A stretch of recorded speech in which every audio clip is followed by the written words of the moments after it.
Hello everybody, Sedrik and Sidra here for Comparative Reasoning. And you know what, before getting into this, y'all can check out those books on the right side, those 3 books down in the description. You know, Sidra, the author, did very well. They're very captivating. And A Haven Amidst Perdition, you can check out the first 4 chapters of that for free on Amazon. So you're going to be hooked. By the first chapter, you're already going to be hooked. And so then you get 3 to boost that and pique your interest. So what we're talking about today is Cheri Beasley. And she's running for United States Senate of North Carolina. I've been seeing the commercials. And look, y'all are going to dislike me on this. Y'all probably going to dislike Sidra, although she's more in the neutral stance. But when her first advertisement was looking out for women, all about women, nothing but women, and that's it. And I'm like, great. With that, if all women and all men voted, you're going to win. There's more women than men. You will win. So that's cool strategy.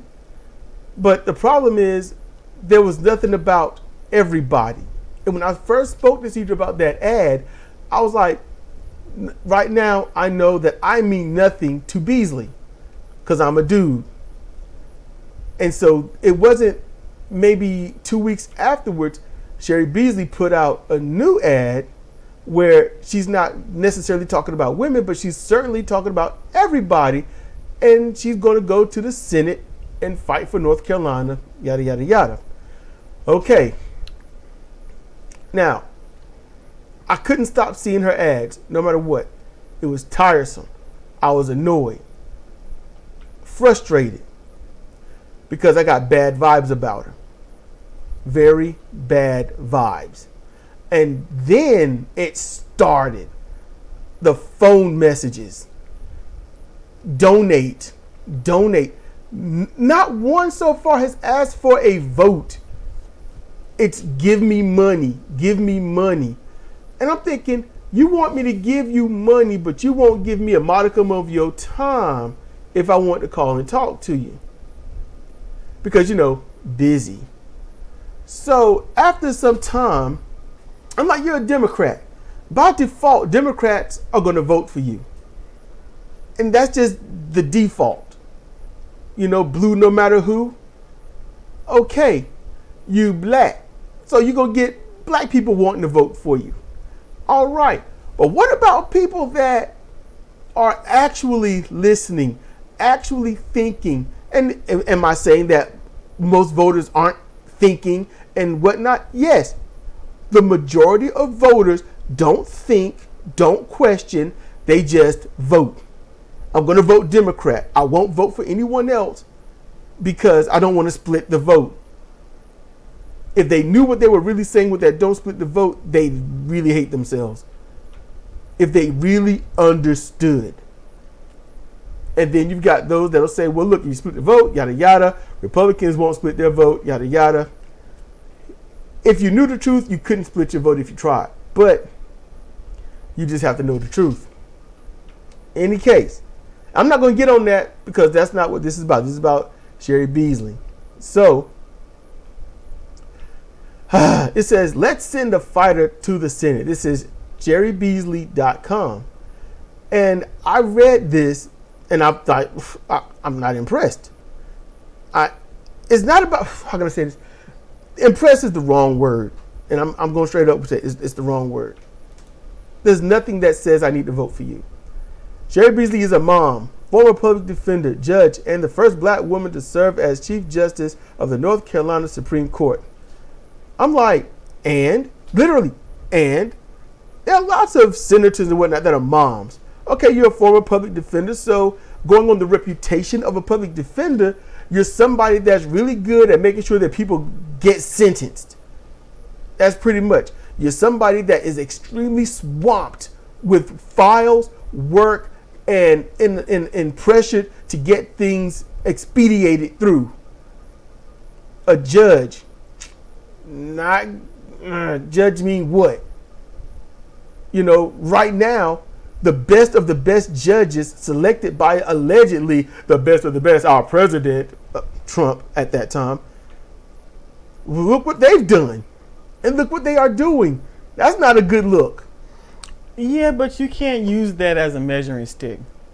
Oh, no, it's not the measuring stick. It's a warning rod. That's what. It's not a measuring stick. It's like you've been warned. Okay, you've been warned. So whatever happens, if it don't work out, you were warned. Okay, but think about it this way, and this is normally where it's going to come down. If you walk into a courtroom and you see a white female judge, your first thought, conservative or non? Conservative. Okay, if you walk into a courtroom and see a black female judge, your first thought, conservative or non? Conservative. Okay, that's not mine. It's conservative, and I'm a dude. I am screwed. That's me personally. Not saying how anyone should feel. That's just me personally. And conservatives are on the left and the right. Conservative means we don't want to change from where we are. Not the conservative of we are Republican and whatnot. Not that. Okay, so conservative when I say conservative, I'm talking about you need to be barefoot in the kitchen, pregnant with the noose outside, that kind of conservative. She ain't that far from that to me. Okay, going on the other stuff. We ain't got there yet. But she ain't that far off. And see, you saying that's a long way. So she's Clarence Thomas? I ain't gonna say that. Here's what you said with a gun pointed at somebody saying, oh, this the way. She's more like, if this is the way it is and it's not being forced, then that's just the way it is. That's how Cheri Beasley come off to me. Conservative blacks on TV, in media, in law, on courts is an anomaly. It happens, but it's an anomaly. It's not the norm. Going on your meaning of a conservative mean just straight Republican. Yes. Now, when you want to go on that definition, okay, fine. No, Cheri Beasley is not conservative. Okay. She's Democrat. She's a centrist. Now you have to, and anybody listening has to understand that Sedrik's desires for what a progressive person is to be going to Washington is probably far left of everybody. So it's going to be very few people that's going to be able to please him. Okay, here's the thing. I don't want them to please me. I want them to do right for the people. And if they please you, they'll do right for the people. If they please me, then there won't be poverty. Her platform compared to what I want it's fine.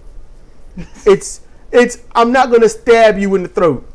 I will. That's good. Yeah, that's what hers is. I won't stab you in the throat. Republicans, I will gut you from ass to appetite, and you're gonna deal with it. She is, I will not hurt you. I'm not gonna do good for you, but I will not hurt you. That's where she is. And you know what sucks? At this point, we would be doing good to have people who felt that way. We're not going to hurt you. We're not going to help you, but we're not going to hurt you. You know what the most toxic word is with people, and that people don't know it. They don't understand it. They hear it, but they don't get it. Because, like I said, people aren't bright enough to understand. Radical. We need radical change. You know what radical change is? Radical change is you go from someone peppering your home with stink bombs, toilet paper, and doing things to mark it up and chip the paint. All right? That's your norm. Radical change is when you say, arrest them fools and fix the home. Yeah. Okay? Democrats just want you to feel that you're still safe in your home, and they will at least take away the things marking up your home. But stink bombs and toilet paper, that's going to happen. But it's not going to be marked up anymore. That's what Democrats are. They are harm reduction, but not forward acting. So it's okay for the Republicans to jack things up. We will make sure they don't get jacked up any further. That's what Democrats are. That's who they have been. And the thing is, someone like me, the very few minded people out there, we're sick of this. Listen, everybody, I want you to wake up. Seriously. Look, I'm 46. I didn't get into politics, honestly thinking about politics, until Bush got in and screwed things up for me. I had a small nest egg saved, the best that I could think of, and he ruined it. Ticked me off. Yes, I can blame Bush for it. Directly. Links and everything. I can do that. Okay? But people don't acknowledge the fact that Republicans get in and just ruin stuff.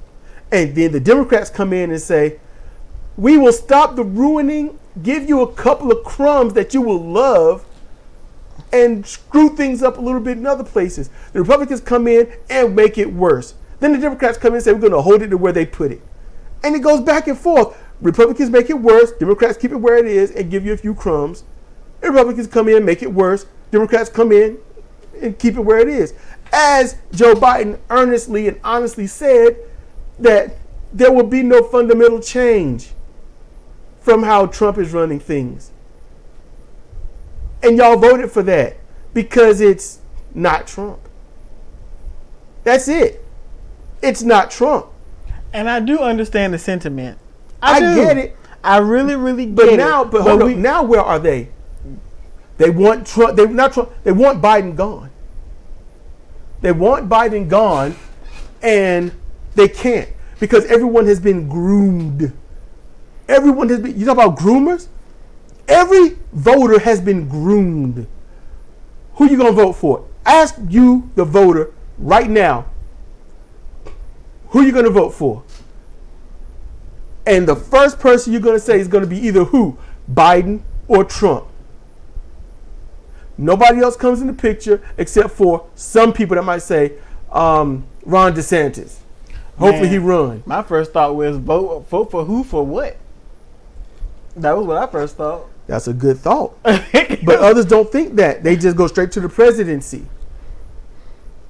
And they've been groomed. You're going to vote Democrat or Republican. That's it. You're going to vote blue no matter who and against red. Even if it means you're going to be dead. Vote against it. And the Republicans are the exact same. They are the exact same. And no matter how the Democrats come across, no matter how much they kind of, okay, look, we're not going to mess up the Republicans so much. What do? The Republicans say they're radical. It's the radical left. The Marxist, communist, radical left. The liberals. And all that the Democrats do is try to appease that. Because the only Democrats that get elected are centrist corporatists or right-wing Democrats. Those are the only ones that get in. And there she is, Cheri Beasley. What is she, centrist? Oh, she's centrist as all get out. Now, look, hold up. I want to, because it's been a while, but we don't post often, so we're going to do this. This is going to be a long one, but I hope y'all listening. Okay, and comment, timestamp it, comment, and whatnot. But when she's the first black woman to serve, yada yada. I'm like, and that's not a thing for me. Yeah, but it is for some people. Here's the thing: she shouldn't be a first black woman. She should just be there. That is an indictment on how racist this country is. Yeah. That you can still say that somebody can be the first black, the first transgender, the first same sex, the first. You shouldn't be saying the first. It should just be this person has this, are this, is this, and we're moving on. But unfortunately, you shouldn't say the first. That's where we are. And then she spent her life fighting to uphold the law and keep communities safe. And as U.S. Senator, she will fight to lower costs, create good-paying jobs, and expand access to affordable, quality health care in every part of North Carolina. First of all, bullshit. That is straight up bullshit. No, because she's not going to be able to get anything accomplished. No, every politician comes across saying that crap. Yeah. Hold on. Every single one does it. So every one of them says it. No one does it. And they put that up there Why do people see this or hear this and think that they're going to get it? That's what I want to know. You as the voter, you hear stuff like this. Why do you think it's going to happen? It never happens. Because the majority of voters do not dig deep. And it's even... I haven't dug deep. You've done deeper than most. I read this. Okay. This is in her ads. This is in her ads. When I say dug deeper than most, is you have a fundamental understanding of what's going on in the country politically. Most don't. So they come here, oh, she's running for Senate. Oh, she's the first black. Oh, okay, I'm a black woman. Okay, Chief Justice, safe, good paying jobs. We need those things. All right, I'll vote for her. And that's it. They're done. And I'll be like, tell me something. You've had that thought for every other senator. What has changed? What has changed? People don't get that deep because it's depressing, maybe because they don't want to.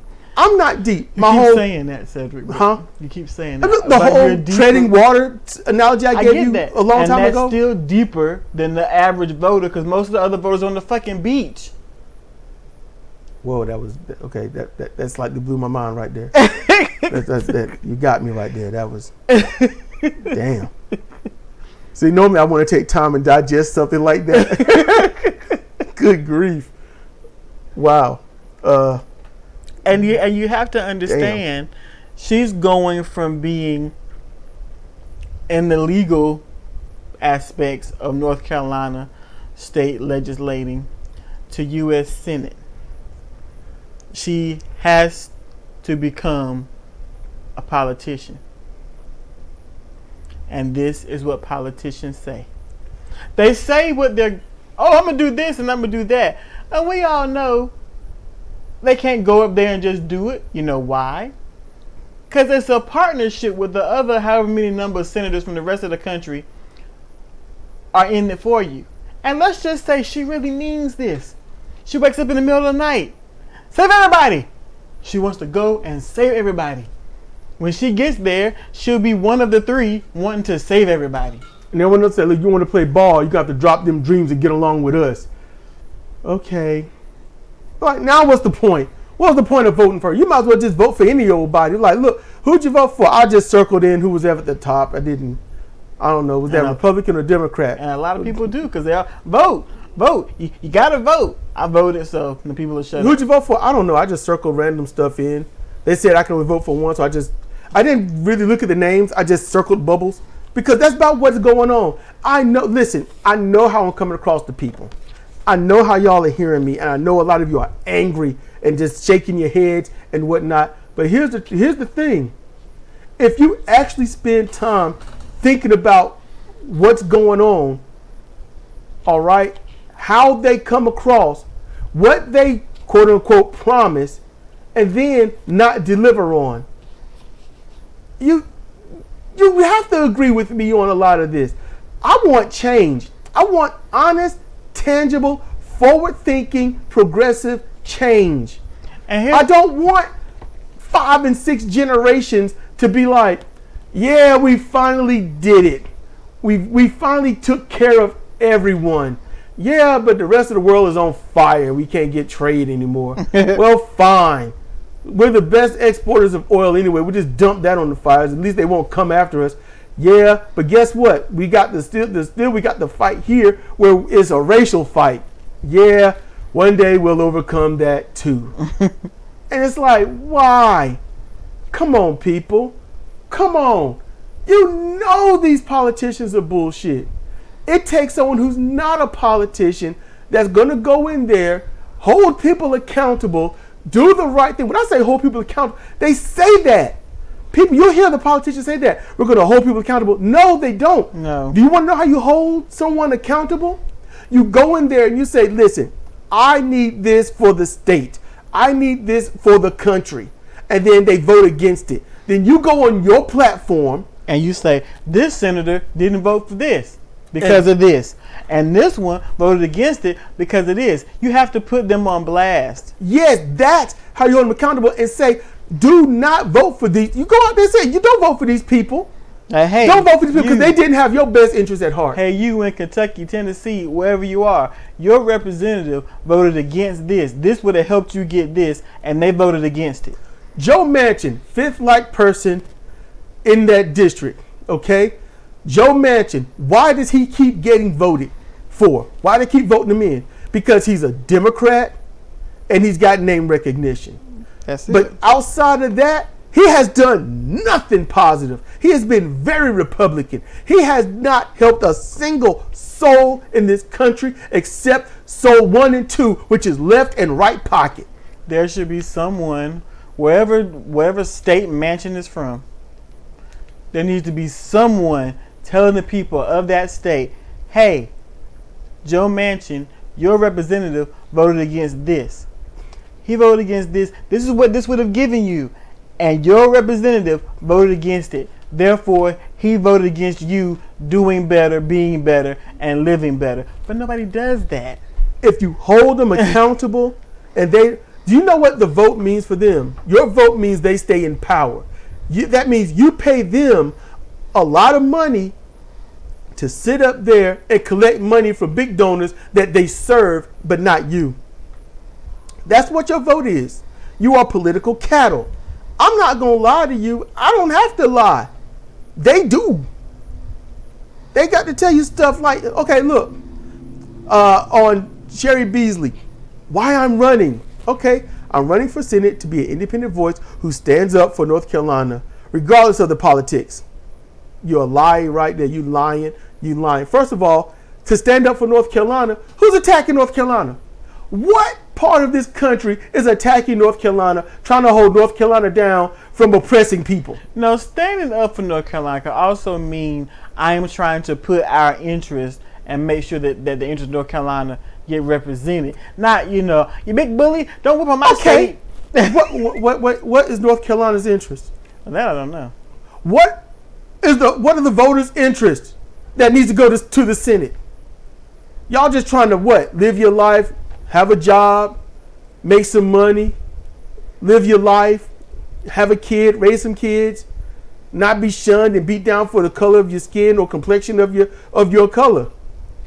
Interest. You want to live your life if you're same sex or whatnot, polygamist or whatever. Just live your life. You ain't hurting anybody. Let it be. That's usually the mindset of anyone for them selfishly, and that's not a problem. That's a good thing. It's just when you want to stick your nose in someone else's business and make them live your life. That's the problem. So when she goes to fight for North Carolina, who is she fighting for? See? So that's why it's stuff like this, those lines that I'm like, you haven't said anything for me to vote for you at all. You was going to say something, Sidra. I don't remember now. Okay. She says, and I will bring the same values I was raised with. I'm like, shit. A black woman who was raised with certain values, man, some hard work. Shit. Integrity, bullshit, and justice. Liar. To fight for every person in our state. Oh, bullshit. Okay, here's the thing. You said she's lying. There's a possibility she doesn't know she's lying yet. They all know. No, you can't be at her age with her experience. She knows full on well she's lying. She lying her ass off. She may know it, but there's a possibility she wants to be in the Senate. She could be one of the individuals that has the greatest of intention. All this shit could be genuine, but when they get there, they get flung off the merry-go-round. The merry-go-round, that analogy is that the person that gets on the merry-go-round is the political carousel, basically. It's the machine. And the person goes in with basically a heart of gold. They really want positive, honest change. They've got their stuff set. They know what they stand for, and they're going to legitimately fight for it tooth and nail. So when they get on that merry-go-round and it starts spinning, that means that other politicians are talking to you. They're trying to dissuade you and then persuade you. And then it gets faster. And that centrifugal force going to throw a lot of people off because they can't hang. They can't hang. And this was years ago, but as Sidra said, Bernie Sanders, he held on with a serious kung fu grip. And he never let go. He's still holding on. He stayed the course. He didn't back down. Bernie has some serious flaws, but where it really count, it literally covered up and killed those flaws. AOC got flung off. She got flung off a long time ago. Yep. Some people step on, it goes 2 inches, they fall off. Oh no! I didn't make it. Give me some money. They get thrown off. Yep, give me the money. Give me the money. I'm not. They don't last one turn. So that's what happens. That's that merry-go-round. And this woman here, look, I'd like to trust her. I like to live her, believe her. But you know what? No, I can't. And look, trust and believe on a ballot box, her next to some nasty-minded Republican or a Democrat that I know is worse, I would vote for her.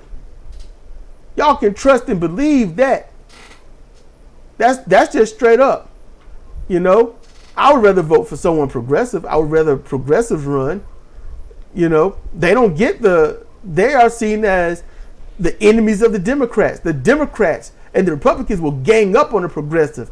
You have legitimately got to ask yourself, why? If a progressive run, why do the Democrats and the Republicans gang up on that progressive? Because the progressive is not about making money. And overall, the Republicans and the Democrats are. That's all what it comes down to, making money. When it comes to this, she says the value she was raised with. So you got hard work, right? That's why I downed it, hard work. So in other words, like those Republicans were saying, you know, you're working 40 hours a week and you're making minimum wage and you can't take care of your family. What did Sean Hannity say? Work 80 or 90 hours like the rest of us. Bullshit, you a liar. You haven't worked 40 hours in decades. And even if he is working even if he works 90 hours a week, do you know how much he get paid? Oh, gobs. He makes millions. You want somebody to spend 90 hours a week, what, collecting garbage? She believes. Hold up. Okay, y'all, straight up. Hear me out. These people believe working hard means you'll live better. You'll have better opportunities, better chances. Your parents, parents, and so forth, they worked hard, toiling, sweating, stressing, medical bills piling up, can't make ends meet. They have just enough to not live on the streets. That's how much they make. They can hold down 2 or 3 jobs. They work harder and they can't even break even. They can't get ahead. So when someone tells me that we need hard work, I'm like, fuck you. My immediate emotion, my thought, whether I speak it or not, is fuck you. You are evil. Because hard work hasn't helped anybody. Do you know who's got a lot of money? The people that play stocks, the people that buy up companies, the people that have enough money because they were born into it to start their own companies, corner a market, and then destroy that with brutal capitalism and pay off politicians so that they can pay little to no taxes so they keep more money. That is work. And it's not hard work. It's just smart work. Yeah, that's what I was going to say. People need to work harder at working smarter. You want to work hard at something, work harder at working smart. Integrity. Let me tell you something. Integrity is what you have when no one's watching. All right? You got your word, your promise. That's you. You go up there. They send you up there, you know, like they did AOC. What did AOC do? Progressive all the way, right? Every progressive idea and everything. She gets up there, and I told you, you give her a year and a half, you won't even recognize her. It went longer, but she's breaking. She done dropped the whole, living wage, which would have been at the time around 22 and a half. Now it's about $25. She went from that to just increasing it to $15 an hour, which means nothing now. Right now, if you got paid $15 an hour, it means nothing. Not the way shit costs now. Prices have gone up so much that $15 is nothing, which is what I said in plenty of videos ago, but I said it multiple times too, that when you want that much more money, so you can live better, they're going to raise all their prices so you can't live better. That's how that roll. And they still aren't increasing minimum wage in a lot of places, in most places, which is $7.45. That's still minimum wage. That's crazy. So, integrity. AOC, Alejandra Ocasio-Cortez, you know what she did? She folded. No, we gotta, what did she say? We can't focus on these radical things. They're very important, but we have to focus on the battles that we know we can win. So then she stopped fighting. But she kept her Twitter zingers going. She has put forth a lot of bills that she know won't get passed. So she can just say, I tried. No. You got to see what's actually going on. You got to see it. You know, your vote, people listening, your vote is a representation of what you think. And what you think is all about how you were raised, your environment, also your struggles and stuff. She goes, and then the last one, justice. You need to fight for every person in our state. No, you're not fighting. Nope. If you're a public defender, then you know how bad it is. You're a judge. You have sent people up the river wrongfully. You have listened to lawyers do very horrible things, very horrible arguments, and get the horrible people off while sending to prison and or jail those who had not done anything that bad at all. You're a judge. You've seen this. You've made judgments. You have legitimately ruined people's lives, or people whose lives need to be ruined, you let them go. You are on that seat where people with money have to be proven to have intent, but with people without money, they just got to be accused.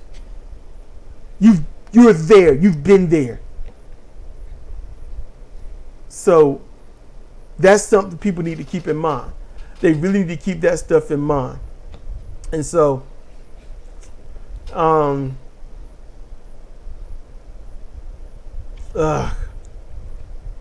it's a quote from her. I was about to go to the next thing. I saw this. I raised my family right here in North Carolina and dedicated my life and service to the state.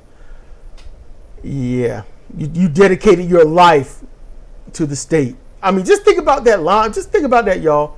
How many of you, if you knew a better place to live and y'all had the clout to move, how many of you would actually move? Just say, you know what, we could pick up and go here where there's no racism, no bigotry, where everyone is allowed to make money in any harmless way possible, where your water is not contaminated, where the air is not jacked up, where government isn't going to screw you over to make an extra buck. If you could get up and move there with no problem, you would do it. Nobody would dedicate their life to this shithole country. And you know it. We have freedoms that people are happy to be thrown away. We've got other freedoms that people are mad being taken away because they don't have the freedom to ruin someone else's freedom. It's sad. This is a shithole country. And it doesn't have to be. Oh yeah, I got the freedom to say what I want to say for now. They're already attacking the First Amendment, people. I'm not going to sit here and be like some jackwad saying you got to just believe me because I said it.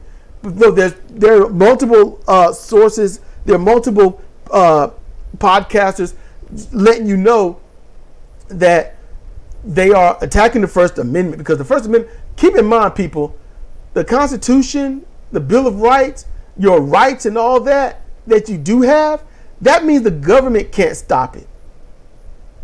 But they're trying to make so that the government can monitor what you say.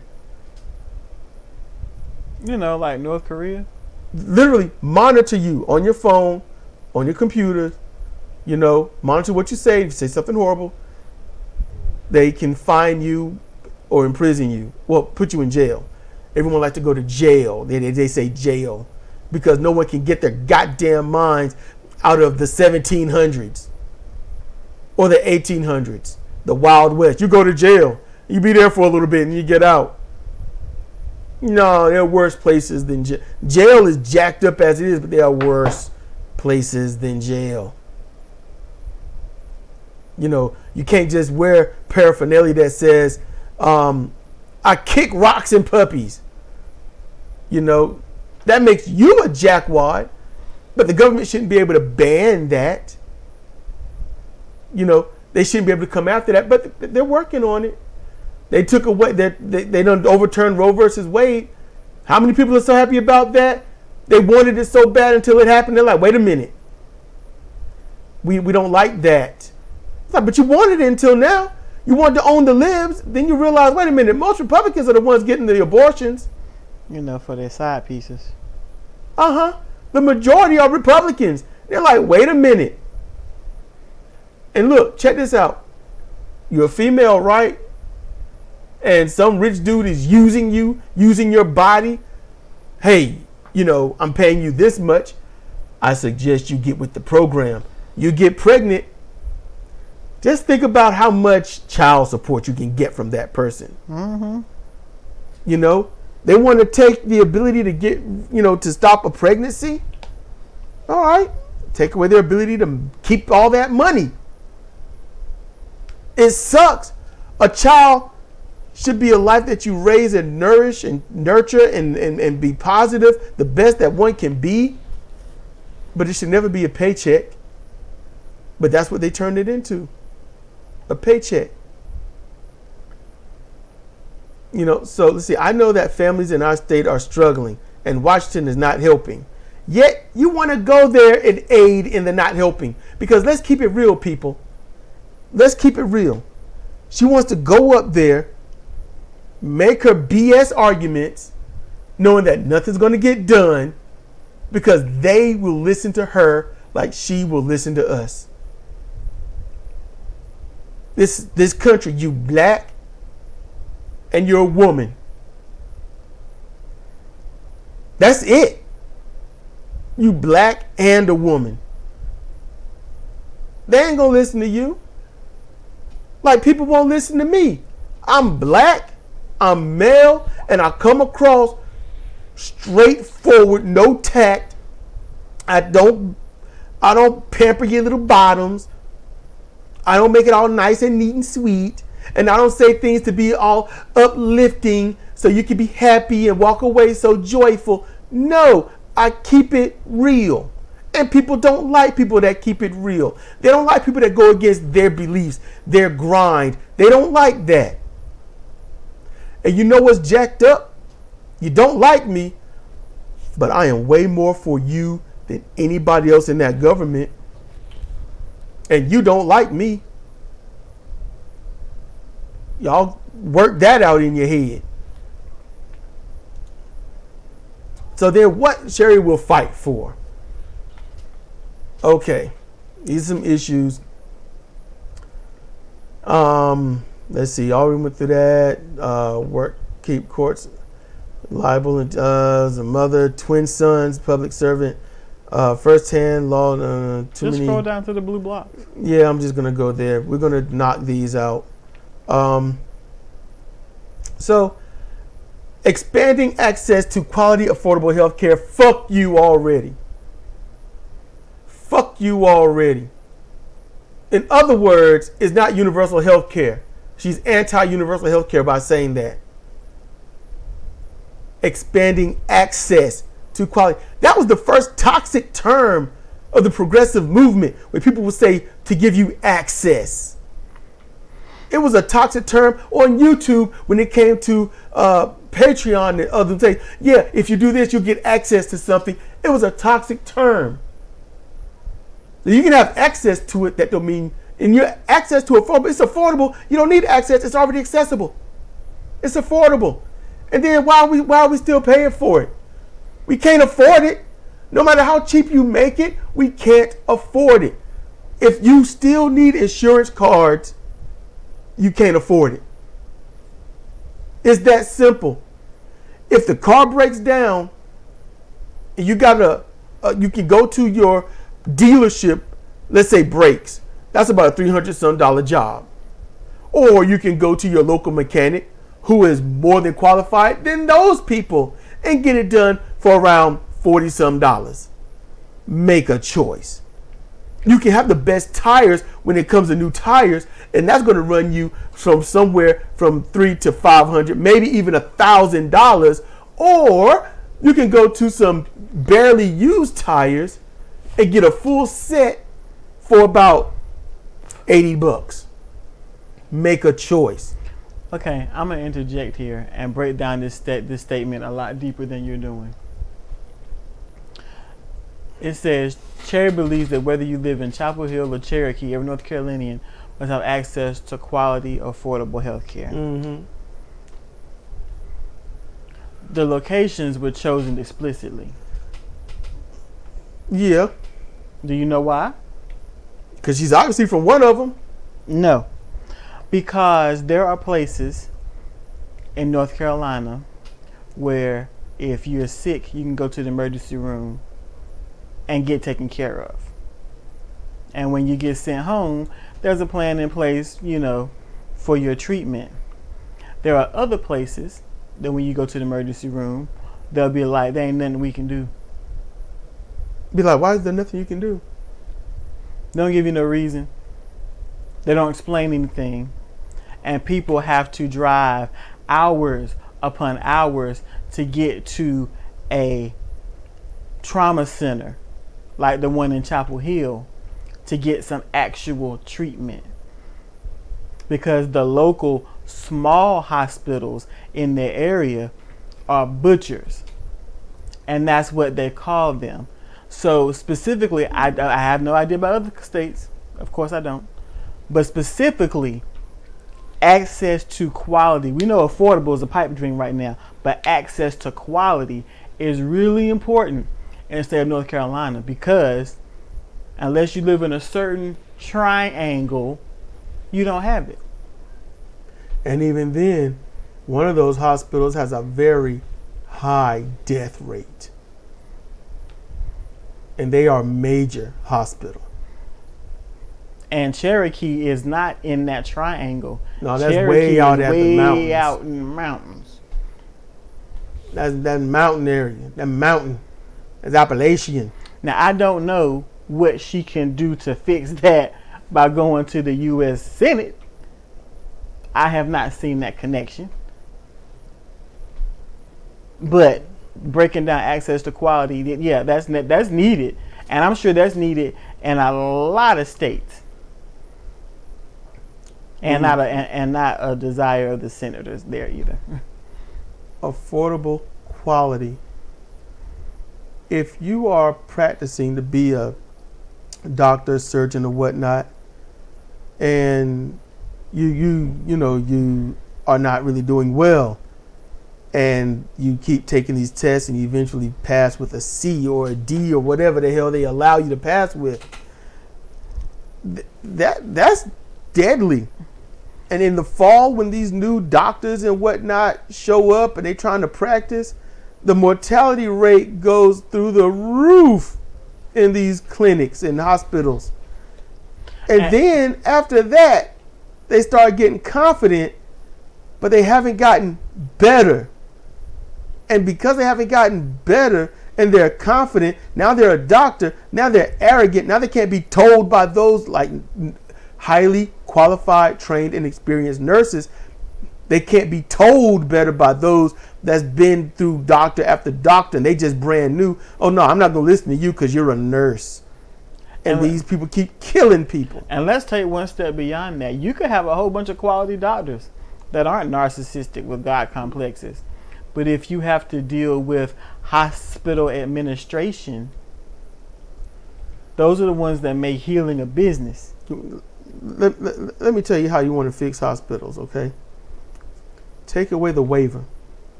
See, when you go into surgery or anything like that, they make you sign a waiver that if they screw up, you're not going to hold them liable. And you have to, because if you don't sign it, you don't get service. See, that's how they get you, by the tits, the balls, the ovaries, or whatever have you. But that's how they get you. And I can feel my inner child crying in a corner every time I sign my name. Every time I sign my name to say, it's all right, if you mess me up, I will not hold you liable. That they need to take that away. The reason that they even have that now is because there were so many people with these fraudulent lawsuits against hospitals. When the hospitals will work on them, do well because they don't want to get sued for malpractice, and then they go home, mess their sutures up or whatnot, start bleeding out. They say, I'm suing you because you did this to me. And they were suing left and right and winning. Hospitals were losing a lot of money. Because people are bad. Yeah. She said it. Because people are bad. So, yeah, we know what we're talking about when it comes to this hospital. So when we hear about it, this access to quality, affordable health care, it should be affordable quality. Affordable and quality. How about this? I will fight to improve medical facilities and staff so that you can have a higher quality visit and recovery. Wonderful. But how the hell are you going to do that from the Senate? There you go. That's what I'm trying to figure out. That's a great goal, but what's oftentimes senators go up there and they basically say, hey, this state or whatnot needs money to get this done. And the Senate's like, we will allocate this much money to your state, but what will you do for us? What will you vote for? What will you help us vote for if we give you this money? So it's a quid pro quo with all that stuff, earmarked, all the begotten hell that Obama said that he was going to do away with. No more earmarks. Basically, it's an earmark is if you say, look, we need new bridges, and they say, okay, we will give you the money for those new bridges so long as you allow us to lower the taxes on the wealthy so we can get better kickbacks. They put that in that bill. Mm-hmm. That is an earmark. And then a lot of people be like, I'm not giving you that. So they say no to it. And then the opponents be like, they said no to giving your state more money for your schools. And it's like, no, I didn't say no to that. No, hold on. They don't go that far. Nobody says a damn thing. They just, yeah, they said no to helping your bridges in schools. They did it to Bernie. Yeah. Somebody did that to Bernie. And Bernie was like, no, because this was in here too. That's why Like, I did not say that. Let me tell you right now. Tell me exactly what I said. I said this, and he blasted him, annihilated him. And you know what the Democratic voters was doing? He's Jewish. I don't know about this. As jacked up as it is, that's exactly what happened. He's Jewish, and he's not Biden. Bernie was winning until the Hillary people was mad at him, and then Biden was pushed in because the Democratic committee was sabotaging Bernie. But you know what? It's not about rehashing that. It's about accepting that knowledge and then saying, we need better than this DNC that's not actually out for you and me. That's what you need to do. It's not about just learning who the enemy is. It's about making sure that you don't sabotage or hurt a candidate. Let them say what they want to say. Let them be who they are. Put them on stage for everyone to hear. Don't just say, well, that's a third party. No one's going to listen to him. Put the third party up there. Let's hear this third party person out. Fourth or sixth or seventh party. Instead of 8 to 13 and 20 some candidates in one party, let's see what happens when you get a third party that says, let's give you universal health care so that you don't have to go broke paying off a hospital bill. You should not go broke trying to stay alive. Just simple as that. And I can't run for anything because I done said a lot of stuff. You know, I done called for certain things. So, you know, I done talked about my not sometimes interest, but I'm fine with that. things that conserve. This is a conservative, racist country. So in order to win wholeheartedly, nationally, you got to be for Jesus. You got to be able to lie to people by letting them think that you're going to give them everything that they want. And then you've got to have money, name recognition. And after name recognition, we know who you are. Then you got to be popular. You got to do something that's going to get popular in the people's eyes. And good luck with that. Because y'all hear my voice and y'all get turned off immediately. Y'all ain't thinking about the message. You're just thinking about my tone. And that it's me. You're not thinking about the message. And that's for people that even got this far. And I know they haven't. So what else about this? Strengthening our children's future. The title alone pissed me off. Cheri believes that our class... Wait a minute. Are you sure you weren't just set it to be pissed off before you got started reading? No, I was like, when I was looking at this, it's the stuff you hear politicians say, and then you know they never support it, they never back it up. And then you read the wording, and it's like, good grief. Strengthening our children's future. First of all, bullshit. Bullshit. Cheri believes that our classrooms should be places of opportunity for all children to realize their abilities, pursue their dreams, and gain the skills they need for 21st century jobs. Go fuck yourself. Go fuck yourself. You are not for any of that. Okay? Because if it was strengthening our children's future, you know what you were saying? Cheri believes that our classrooms should be places of opportunity for all children to be able to safely realize their abilities, to not be bullied or pressured away from their dreams, for teachers to be in high quality so that children can make the choice to go to a classroom or remote learning or homeschooling, to make sure that their education is sound, that what they learn in class is applicable to their very everyday life. That's what you'd be saying. To give options, to remove harassment, bullying, to remove stupid, like for my daughter, she done had girlfriends, she's had a boyfriend, maybe two. But she couldn't keep any of them. You know why? Because stupid people. The kids latched on to calling others pedophiles. So if you're not the exact same age, you're a pedophile. The older one is the pedophile. So her boyfriend was 2.5, 3 years older. He's a pedophile. One. Oh, he was 1 year. I thought. Okay, he's 1 year. So he had to break up with her. There was a girl that she was, what was it, 2 or 3 years? 2. 2 years? Solstice was called a pedophile. So there you go. Our daughter's a pedophile because she's dating somebody. And then there was another girl, they were the same age. Nobody could say anything. But then suddenly they just broke up. And no one knows why. I thought maybe the parents got a hold of it. It was like, hey, you can't do this. Nope. Our baby don't even know why. She was never told why. But I'm like this. I don't know how this stupid stuff gets started. Kids. So 1 or 2 years. No, pedophile. That's not a normal kid word. It is now. Yeah, now. But who told? Well, how did that stuff get started?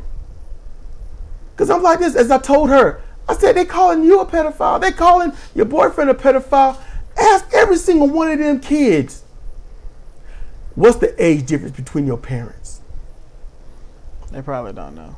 And I said, because the only way, and I said, hear me out. And I said, just hear me out. And I said, the only way to not be a pedophile is to date somebody who's born on the same day, they're the same age, on the same minute, same hour that you were born, so that when you turn your next age, they turn at the exact same time. Now, how many people are out there that would fit that. I can guarantee I'm going to say 5 per country.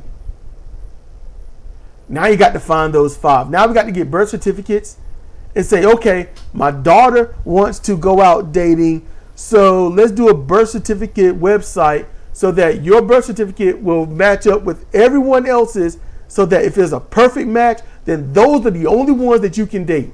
And a lot of you would say, you're being hyperbolic, you're being silly, you're being crazy. But I'm going to tell you this.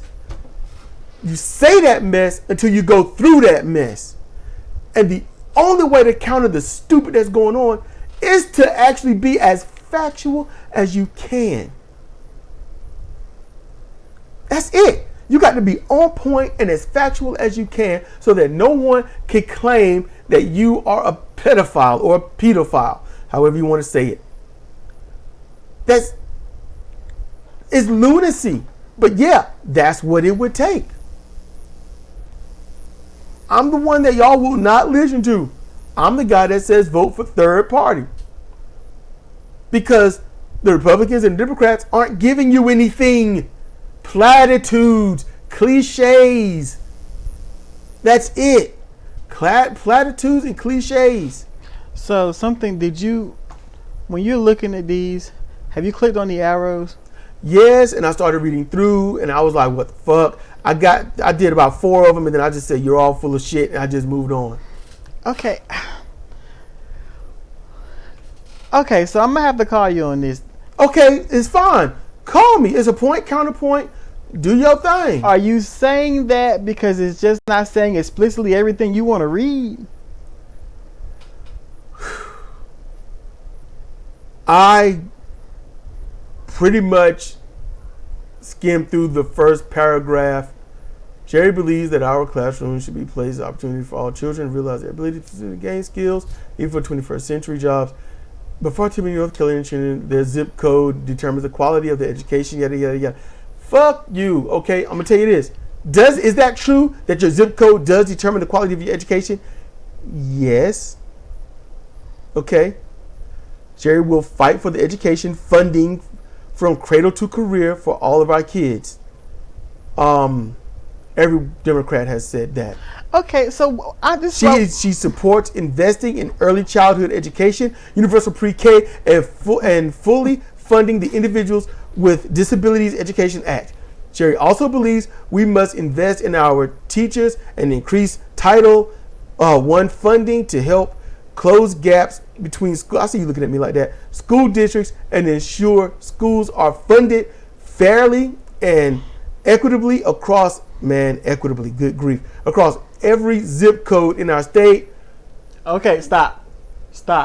Here's the thing. If she was so full of shit, there is no point you going through this blow by blow, because what you're going to do is you're going to read the block and you're going to say, fuck you. I don't believe none of you saying. And here's the thing. I repeat, because people don't forget. This is not anti-Cheri. This is about every politician. You want to hold people accountable, right? Yeah. Okay. If you call out their bullshit, if you tell the people how it's bullshit and the legacy that's led up to all of this, to why it's bullshit, and you call them out on it, when they go to Washington, knowing damn well that when they start bullshitting and they're not doing what they should do, they know they're going to get called out and not get voted in again, and then probably get voted out disgracefully. They might change. You got to change people mindsets, because they've been groomed to just say, she black, go for her. It's a woman, go for her. She's a Democrat, go for her. And it's like, yeah, but she's going for herself and not for you. So why are you putting heart and soul into someone that don't give a shit about you? And then you can say, well, what if she does? And it's like, everyone that has come before her has proven how she's going to be. If she has said, like, removing the bullies, we're going to make it a choice for children for remote or going to school. We're going to make sure that The classrooms are very safe, masking and stuff like that. We're going to make sure that the lunch people serve wearing masks so that their snot or spit or sweat don't fall into the food. But none of that can get done with her going to Congress. That's state level. It's state level. She's representing. Yeah, representing, but when she gets there, they're going to be talking about shit. She's going to be trying to get shit for North Carolina. But unfortunately, she's not going to be worrying with whether or not, Susie or Laquan gets bullied down the road at 5th Street Elementary. Then she's not for education. Because that bullying, not only does it decrease the ability for them to be educated, but it increases them to cause self-harm, because people don't go after the ones that's doing harm to them. They go after either themselves or someone they can punch down on. And that creates another bully. So therefore, she's not going, that's what I'm talking about. I understand that, but the whole thing, everything that's up here, okay, confuses me, because I don't understand how she's going to fix this stuff from the Senate. I just don't see how. Why? Because you're used to no one doing shit from the Senate. I mean, for the state, okay, so you get some money to build some bridges, okay, but for the individual things, like what goes on in a school district, that can be decreed by that school district. It's mandatory you have masks. It's a mandatory policy that if you find out somebody's bullying, A, B, C, D, E, F, G. That shit needs to be done at a city level. Schools are paid for by the state. Yeah. A state fund, North Carolina funding, yeah. North Carolina gets their funding from taxes and Washington. So they go to Washington and they make the argument to give more money to the schools. They make the argument. So when it comes down to it and your school is suffering, but you're not trying to help it and no one gives a damn, they'll say, well, I'm not going to give that school money. I'm not going to give school money. This school out here is struggling. They're bad off, they're struggling, but they're doing the best that they can. And they're asking for money. We'll give them more money and not the school that ain't even trying to help itself. So they have that power. And the schools know that. That's why senators are very important. They are representing. You are representing. You are asking for money. You are a beggar. You go up there begging them for money and other things to help where you are. I understand that. But once they get the money, the people who decide where that money is going to go to is not her. That's why they got teams. Senators got teams. All congressmen got teams. But it's nobody up there. They just make sure that the money gets here. Yeah. We're gonna make sure the money funnels to y'all. Y'all got to do with it what you do when it get there. That's here. She's navigating away from where the decisions are made to tell us where the money's gonna go. She will have connections. She will have say. And that's why all this is stuff that she's talking about. Okay. Creating jobs and growing economic opportunity for all of North Carolina. Oh, that's nice. Making targeted investments in creating and growing good paying jobs, workforce development, and expanding economic opportunity for all. Yeah. Here's the thing. So many have said it before her. Yeah, it's a recycled wish list. Yeah. This is what I wish I could do when I get there. I want you to support my wishes. And put my name in. Just Sedrik believes we must target yada yada. Okay. And then show some random clips of me shaking white people's hand and smiling. And then I guess that's enough. I know she's out there. I know she's campaigning. I know she's got little stickers in the ground and whatnot. I get that. Yeah, because she won the primary. She won the ability to go to the November election. Yep. And she's going to be all right. Supporting small towns, rural areas, and agriculture. Honestly, small towns.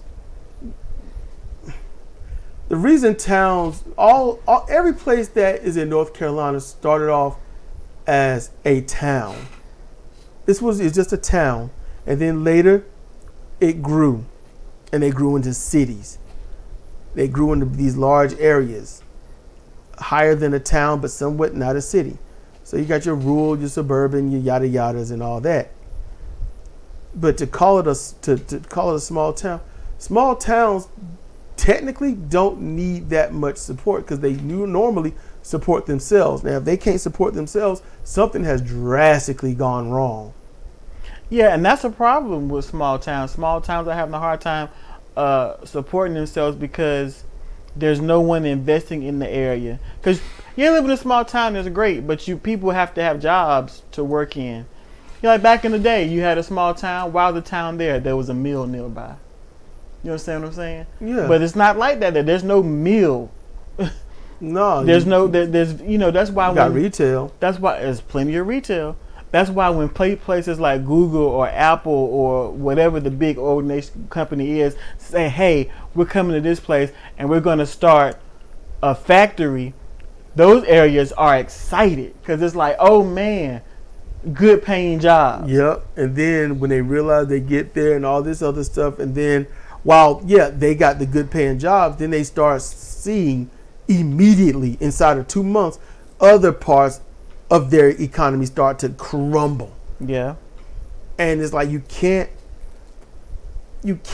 invite a wolf and a bear into your refrigerator, because while your home is absolutely protected from anyone that's going to come in there, you ain't going to have much left of your own. And when they run out, they're going to eat you too. And that's what these big companies are. They're wolves and bears, and they trying to make it. Is capitalism. But investing money and figuring out ways to help these smaller communities thrive, because not every community can be not every place can be a metropolis. And I don't mean metropolis like where Superman lives. I mean like in general, a large New York. New York is a metropolis. Not every place can be New York. And New York is suffering too. So yeah, I mean, because the rural places, they don't have access to money to have the supplies they need for the schools. They don't have access to money so that their hospitals aren't butchers. You need help. You need somebody to educate these folks so they can, not be suckers for up and coming rich cult leaders. Yeah. And pretty much that's what we all have. Various cult leaders. When you how do you know that you're a cult member of something?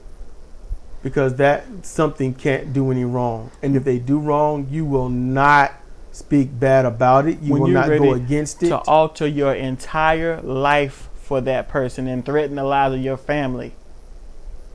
Okay, that's an extreme cult, but that's what Trump's got. Yeah, that's what Trump's got. Yeah, and some might say that's never happened. The dude that stormed the Capitol, when he got home, he told his wife and his 2 sons, "If you say anything, I'll kill you." And actually, it was 2 different people that did that. And on both of them, the eldest son turned them in. On both of those things, so they did that. That happened. It sucks. It happened. But cults are a thing. I mean, Democratic voter, you're in a cult. You won't leave it. You can't leave it. You think about what others will think of you. You think about what you've done all this time. You'll try to rationalize never voting outside of it. I'm not saying a third party is the best way, but I would think that this 2-party system has proven that it's not the way. And hell, if one of those parties died and another one rose that was good for the people, it'd still be 2-party, but at least there'd be a party that was actually for the people. Yes. Because the 2 that we have now are They're not. They're not. The right wing has gone authoritarian right, and then the supposed left, the Democrats, they have gone center right. They're passing laws so that people's feelings don't get hurt when you teach history. That's what Republicans are doing in Florida and in little parts of Texas. If you make a law, if you make an argument that makes a white person feel bad about themselves for the past history of other white people, then you can go to prison, be fined or whatnot. They're fighting to put that. But they worded it very well to say to make anyone feel bad about what race they are, because they don't want to make it sound like it's two races. But it didn't become a thing until white parents were concerned about their white children being upset. Because white children was learning about slavery and stuff and asking Mom, Dad, and we got to say that line, why did we do that? It's like, well, you know what? That's just the revisionist history. That's not really true. And you know what? I'm tired of my son feeling bad for being white. No, white people did bad, and the legacy is horrible, and you are apathetic to that history, or you're promoting that history is all right, and your child learns about it, and you feel like shit for a second because goddamn well, if it was reversed, you'd be angry. You'd be angry. Yeah, man, we white people was all slaves and stuff, and the black people just did what they wanted to do. And then black people be like, oh, no, y'all just made that up. Or they'd be like this, yeah, we did it. And y'all keep acting up, but do it again. And like I said, it only takes, and I said this a couple of times, it only takes a simple piece of legislation to reinstitute slavery. And some people was laughing at that and whatnot. And I said, just imagine, it just takes someone to say, I don't want anyone to have an abortion. And they laughed at that. Where are we now? Because where are we now? The illustrious Democratic Party did not make any moves to put this thing into law. They didn't want to codify it. And they still don't want to codify it. They don't want to codify it. But hey, don't worry. They'll get on their knees and say a prayer like some black people. And say a poem. Poem they've already said before. Yep. They didn't want to codify Roe v. Wade. Maybe they're going to do something about same-sex marriage. Are they going to codify your right to contraception? Are they going to codify the Brown versus Board of Education? That's the one I'm waiting on, people. Oh, no, you can't codify that because there's some big donors that say, hold up, there might be a chance that we need that pushed out, overturned, killed. Because they came for Roe v. Wade and they got it. Clarence Thomas is on record saying that the liberals have made my life hell getting up to this part because, the whole rape thing and the woman came out against him. Oh, the sexual harassment? Yeah, harassment. I mean, rape, sexual harassment is pretty much the same. Pretty much. Why? Unwanted physical or verbal contact with somebody. That's why true. I say base is relatively the same. There are women, it was before the Me Too movement, but there were women coming out saying that they got raped when there was a smack on the ass. Or some dude stupidly grabbed a titty or grabbed him by the hips. It's like, he raped me. And people going to prison over that stuff. Yeah, I get that. So I guess it's just for me, the visual connotation when you say rape is drastically different. Yeah. I mean, okay. Y'all want to really be mad at me? Rape means when you steal something. That's the original base definition. Rape meant to steal something. You could rape somebody of their wallet, their money, their air if you're choking them or suffocating them somehow, their clothing. You steal something, that's a rape. Okay? So when it came to women, it was called rape because you took away their safety, their peace of mind when you forcibly sexually put yourselves onto them or anything like that. So that took hold. And that became the thing because it was so widespread. Yeah, I'm not saying you're wrong. I'm just going with my visual. Personally, I really do wish that there were cameras everywhere in public, from every home pointing towards the street, from the street pointing in the front of the home. No cameras in the home, and if the camera can see in the home, that footage is destroyed or whatnot. And then if a woman, if some guy is forcing himself on a woman, or vice versa in the few cases that there are, or a guy forcing himself on another guy for any reasons or whatnot, that the defending person, not the attacking, but the defender, if they so happen to have one on them, some kind of long, thin, spiky thing they can just shove in that person's neck, their throat, their heart, or something in mortal self-defense. Yeah, they're going to have one in their life that they didn't kill somebody, but they saved themselves. And yes, this conservative base, you know what they would say? You know how they would spin that? You can't take a life for somebody trying to just sexually please themselves. A few minutes of fun behind the dumpster. Yeah, as you said, you can't send my boy to prison for them years because for a few seconds of fun. Like, wow, thanks for admitting it. A few seconds of fun.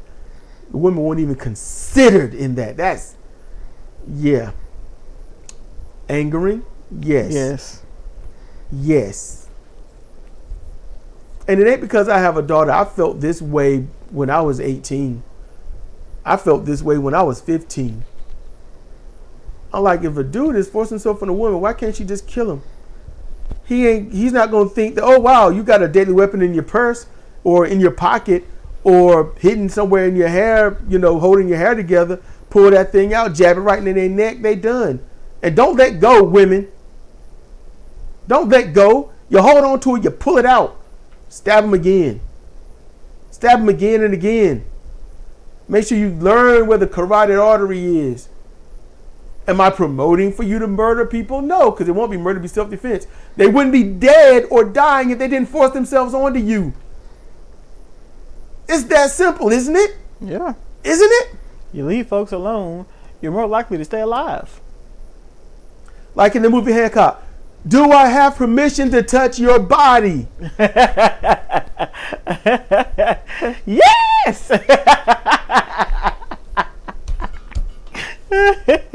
Get me the hell out of here. So he does the right thing. Oh, shit. I'm not saying it's a bad body. It's a nice body. You look nice. So, yes, it's things like that. Going to the Senate. I haven't gotten down there. Hold on. I'm going to just skip. No, you know what? Let's see. Standing up for women's rights, obviously. Here's the thing. That's like regulation. Don't get stupid. Here's the thing. I don't want her to stand up for your rights.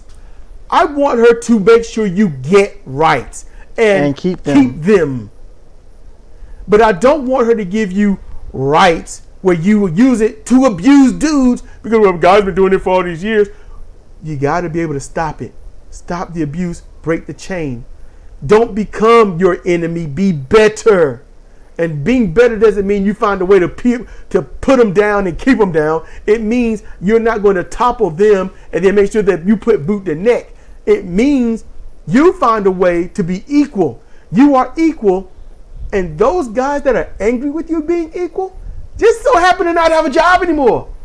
You are about to lose your job. This Roe v. Wade overturning and the Me Too movement has created a perfect opportunity for complete and blatant transparency between the sexes. I think people are missing a golden opportunity. We will talk about that on a different one because you say something real important, so people don't want to listen to me. I'm just talking to the air. Ain't nobody listening to this. Ain't nobody listening to this. They're like you. I might just clip out only what you say, and then they'll be like, yeah. But they won't make any sense. It's just me saying random stuff. I sound like I'm crazy. It won't be me, so you'll sound sane. No, I will not. Hey, listen to this. This N-word is crazy. Like, what in the world is an N-word? Is there an outward? There might be. So who are the O people? What derogatory word begins with O? So, okay. Taking on the climate crisis and protecting our environment. LOL. Cheri believes that tackling the climate crisis is imperative to our health, economy, and security, and the consequences of inaction are already hurting the people of our state. That's all true. Huh? That's all true. Hold up.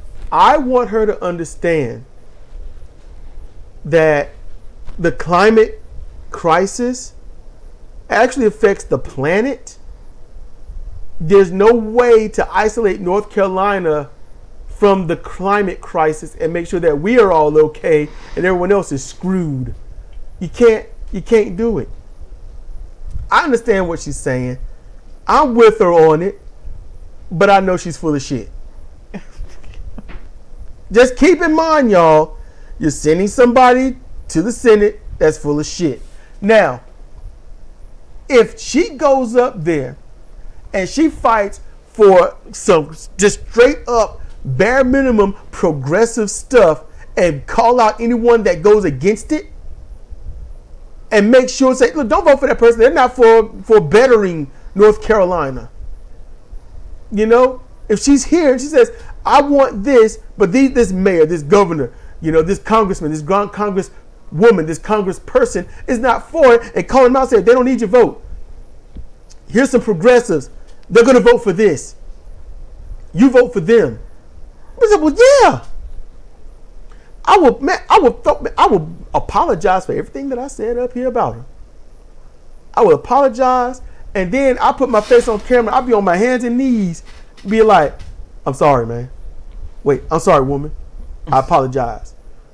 Or I'd be like, I'm sorry. I didn't mean what I said. I thought I meant it, but you chose that you were adequately correct, and I repudiate myself. I will now denounce my humanity and move into a hut. Thank you and goodbye. They're selling huts out there? Yeah. They got them at Walmart. They got to. A huts? A hut. It's a 95-cent hut. What aisle is that on? You got to find the hut aisle. Is it next to the shack aisle? No, Walmart don't have no damn shacks. That's Target. I would live in a hut than a shack. Yeah. A hut you can fix up. A shack, that's just waiting to fall. Now, we don't mean Shaquille O'Neal. Ain't nobody trying to live in a grown man. So, okay, let's protecting our fundamental right to vote and strengthening our democracy. Here's the problem. When you have democracy, you don't have to strengthen it because you already got it. When you have to say you're strengthening it, that means that shit has failed. And they're making every attempt to weaken it. Oh, they have weakened it. And they keep trying to weaken it further. Yes. And that's why accelerate. Maybe I don't understand what an acceleration is, but I'm going to tell you this. Some people just say, look, let's just get it to where y'all want it. And be it. North Carolina is a purple state. It's purpler than a mug. All right? It's the Republicans saying, yeah, we agree with Trump. But, you know, we don't want that. That would be a terrible thing. And the Democrats being like, you know, this is not Republican. So we're going to vote. That's what we're going to do. That's pretty much it. Most people ain't going to her site and reading this. And if they do, it's like, man, she's really for these things. No, she ain't. You know what she's for? Straight up, hear me out. Making sure her family is okay. She should be for that. Uh-huh. So when you have the ability to make a lot of money to make sure your family is okay, what you gonna do? Because every one of you are her and she is you. So if you go to Congress and someone says you can come in with some of these decent proposals, or you can drop that shit and just earn a paycheck and get with the program and deregulate these companies so you can get these hundreds of thousands and millions, what you gonna do? That's when the integrity comes in. Now the next one I'm gonna tell you is so vague that it's bullshit. Oh, now we got one. So am I the devil's advocate for you? Is that what's gonna happen? You can devil's advocate all you want. Yeah, obviously. You don't even care, man. What you gonna be? Yes. Don't do it. Yeah. You know, be like, no, man, don't do that. Something. You know me, man. I ain't gonna say that. Something. About wheat ground up, wheat nini bong. Honoring our veterans, service members, and military families. Cheri believes that we have a sacred duty to the men and women who serve in our armed forces, as well as their families and the communities who support them. I don't think we need to honor them. I don't give a fuck about them, honestly. Hold up. We don't need to honor them. We don't need to give them no flag or no parade. We need to make sure that the government fulfills their side of the bargain. You're going to join the military and do our dirty work for yay or for nay overseas, and our job is to give you the money, give you the health care, and take care of your families like we're supposed to. Now, the government has not been fulfilling that duty for most people who serve for a very long time. They need to get with it. If I went over there and fought for you and got poisoned by burning oil fields, you need to take care of me and my family. If I was on a base between the 50s and the 80s and there was poison water giving servicemen cancer, you need to take care of me and my family. They're going to be like, well, if my you're getting family poison water now anyway. Is living on an Air Force base where somebody who's got PTSD that you didn't help shoots everybody up, you need to take care of me and my family. That's vague. We don't need to honor them. We need to take care of them because that was part of the darn bargain. Honoring. It's not vague. I don't want no flag. I don't want no That's what ribbons. they mean. A flag and say you support them. They don't need that and all that. They don't. They I need don't give a fuck for that shit. They need to be able to come back here and be able to find employment, hopefully using some of the skills they had other than being able to kill from the military to keep themselves afloat. They need to be able to get help for their physical and mental damage. They need to be able to function once the war is over that they were fighting in that wasn't worth anything anyway because it shouldn't have happened. Honor. That's dumb. They don't want flags. They want help. Yep. And put it like this. Look, personally speaking, I am not a fan of the military. I've been a fan of the military, period. Just haven't. Don't like it. Don't care. If they actually want to fight for our freedom, see, that's what I always heard growing up. Fighting for our freedom. That is not what I can't remember any time that there was a war outside of World War II that was for our freedom. There hasn't been. So not since then. That means the military has been meaningless. That means, hear me out, that means families have lost loved ones in droves for the LOLs, the loves of Congress. That's it. Because it was funny and they want to use some military contracted equipment. And somehow make money. You can give these some bitches up to, in a few years, it'll be $1 trillion, but you can't spend the $3 billion it would take to take care of these veterans, these hurt, these sick, these in pain people, these people who are mentally distressed for you. You can't spend maybe even $10 billion for them, but you can spend nearly $1 trillion for contractors to make weapons that pretty much you aren't going to use or should not be used because you won't go to war. Take care of home, and you ain't got to fight anybody overseas, and you can use that money to help your country. There's no bigger anti-United States person than the embodiment of government. There isn't. They can talk about their teams, they can talk about their patriotism, they ain't got shit. It's money. It's a capitalist, racist, religious, Christian religious country. Let's keep it real. If you want the government to change something, if you want these corporations to change something, they either got to make a lot of money doing it or lose a lot of money not doing it. That's it. Money talks and bullshits have walks, because that's what they do. We're going to march. We'll be tired and angry, and that's it. And the corporations and the government be like, well, hope you had good exercise, because all of you was bullshit because you walked. That's truthfully what goes on. That's the absolute truth.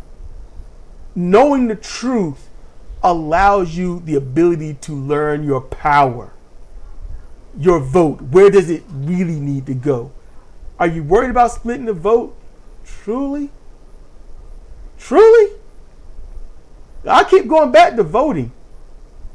Why? Because if you vote for someone that's not in any party or in a new party, and they are literally having a policy that's for you, for making things better, universal health care, a living wage, not that minimum $15 wage, but an actual living wage, an anti-price gouging, an actual education plan that will help people learn in their various ways of learning, because it's hard to find a bunch of students that learn the exact same way, hear it once and move on. That's hard. All right. Would you vote for that person that's actually going to do that? That's going to highly regulate the water companies so that you're not drinking these chemicals that has led to things. People are able to set their water on fire. Some people got brown water. Some people water come out and they don't know what it is, but it's a sludge, a clear sludge, or these chemicals, or these brown and orange minerals that build up around everything. If water was safe, you wouldn't need a filter. You wouldn't be buying bottled water. These companies have been deregulated and is destroying your body. You know, let's find somebody that's going to go to Washington and fight to regulate and criminalize and penalize companies like Nestle for all the crooked that they've done, stealing water when they were told stop taking the water anyway, putting harmful chemicals in all of their chocolates and stuff. But then there's people out there say, I don't care what's in it, I like this stuff. Y'all just stupid at that moment. You know it's chemicals in there. You know it's bad. But you like, you know what? I like. I'm going to do this. And you know what? They're free to do that. They're their own I ain't trying to see. Look. It's their prerogative. Did I say anything about that? No, I'm just saying. Just like people who smoke. You want to smoke?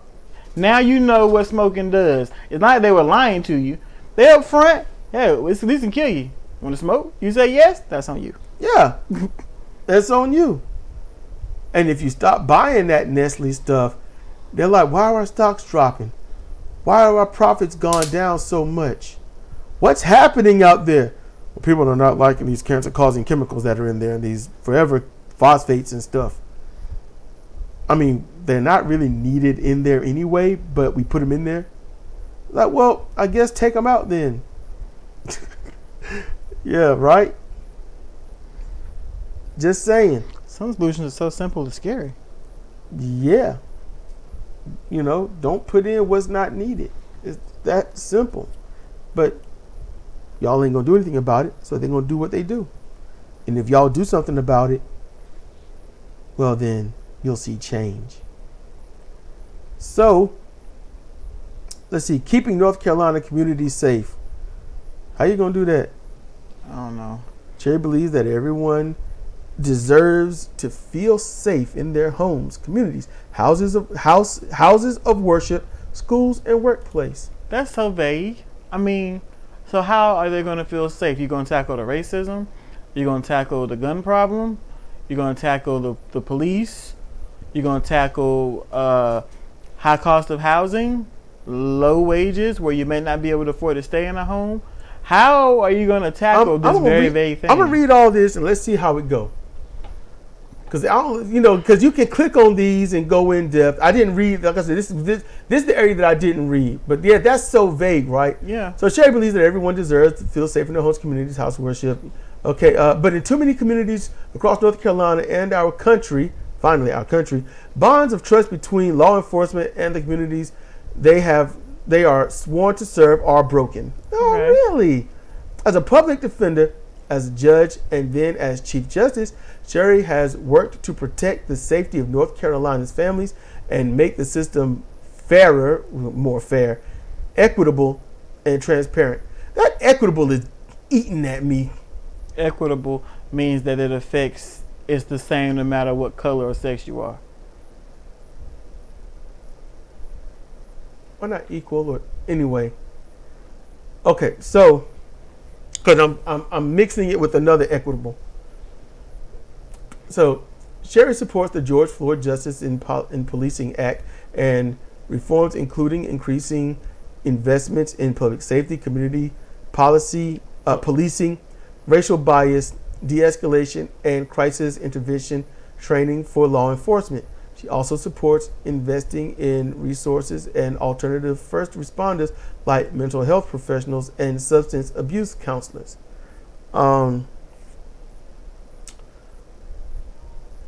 Supported how? I mean, it's nice to say you support something. She also supports investing in resources for, meaning she supports money going towards this. We got what 988 now. Yeah, that's what Bo the fifth column, and that's where mental health go out there instead of just someone with a gun that don't know anything. So you got the mentally challenged going to kill someone who might be mentally challenged, because that's how I see it. It's operating, I believe, because it just got started. It's like a suicide hotline right now, but it's going to expand, and that's good. Yeah, it's got to start somewhere. Yeah, and hopefully it's expedient. It keeps going, exponentially expedient. Yeah. Having worked closely with law enforcement throughout her career, she has seen the good work that law enforcement can do in keeping communities safe.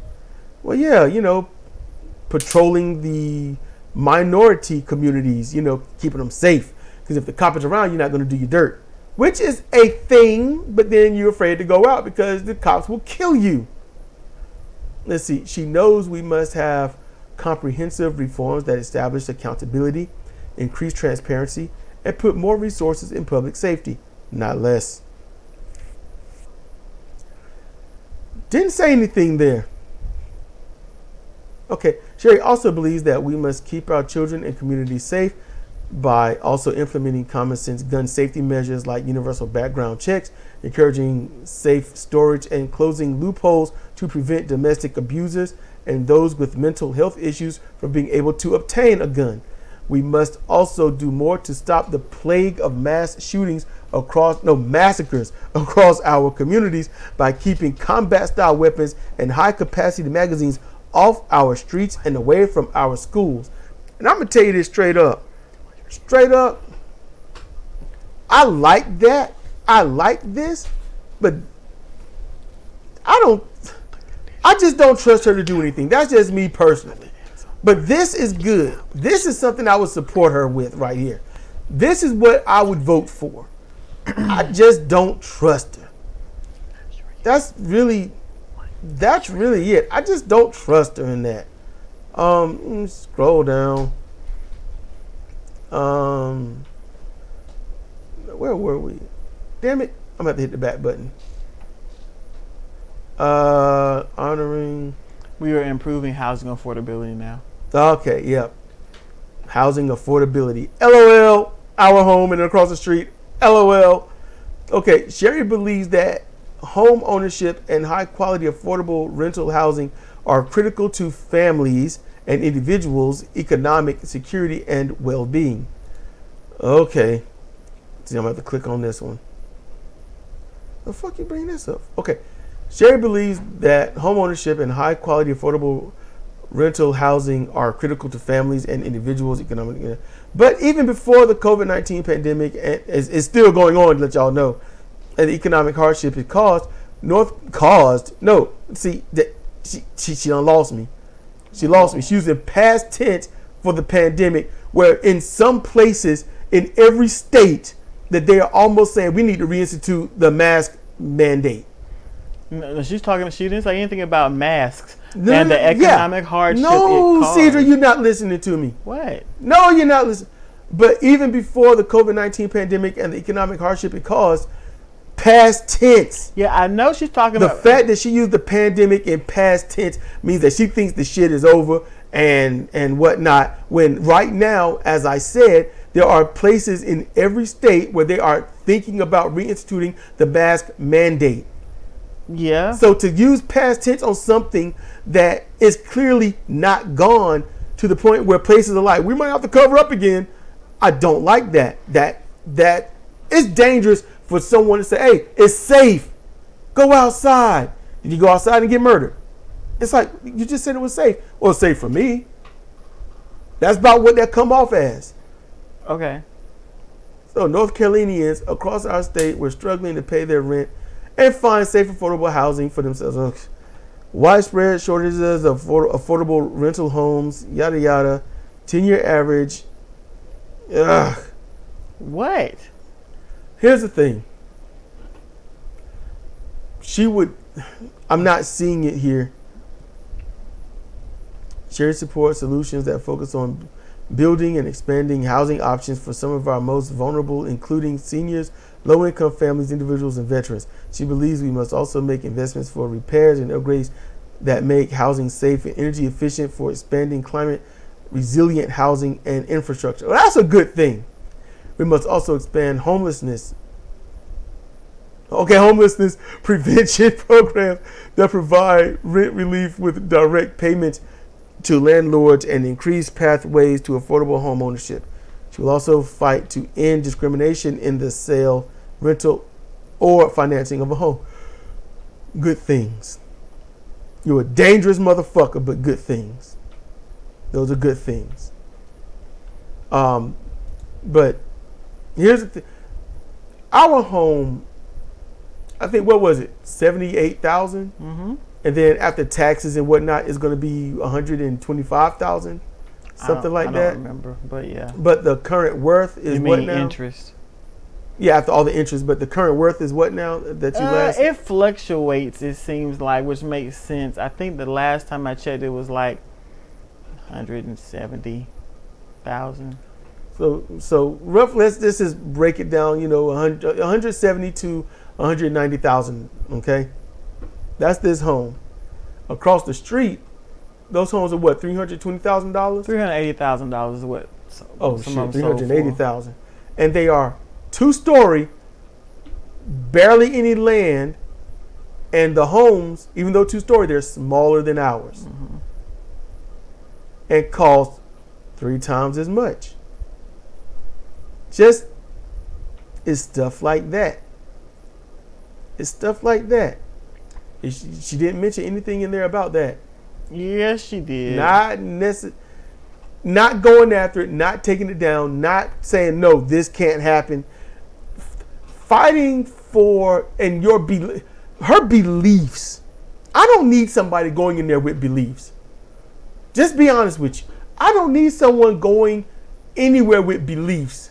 They need to go in with straight up raw bone knowledge. This is the way. Simple as that.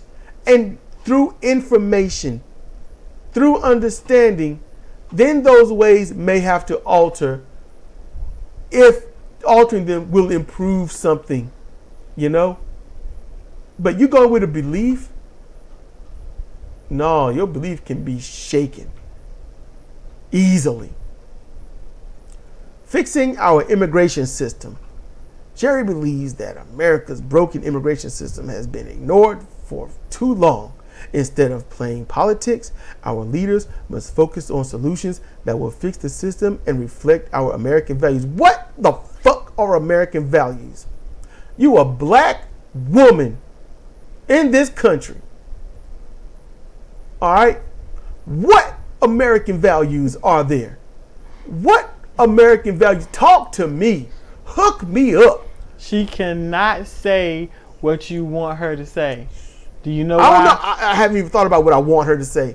That hadn't jumped in my brain yet. I know what you want her to say. You don't want her to say anything like American values, because overall American values aren't that good. Good. You tell me, what are they? But if you wait a minute. But if you're wanting to get people to vote for you, those like you and company, you have to say generic things like that. I'm gonna tell you what ticks me off the most. Not her saying it, but every last dumb motherfucker out there that read that shit, nod their head and smile, and not one of them motherfuckers can tell you what their American value is. Not one of them has a clue of what any value is that they have, unless something costs something. Beyond that, they sit there, smile, American values. Be like, what's an American value? And they'll say something like, freedom, truth, justice, life, liberty, and the pursuit of happiness. You mean that shit that none of us got except the pursuit of happiness that now we're downtrodden because fuck that. You're free to pursue happiness. You just ain't gonna get it. And truthfully, I don't want happiness. I want being all right. Happiness is an extreme.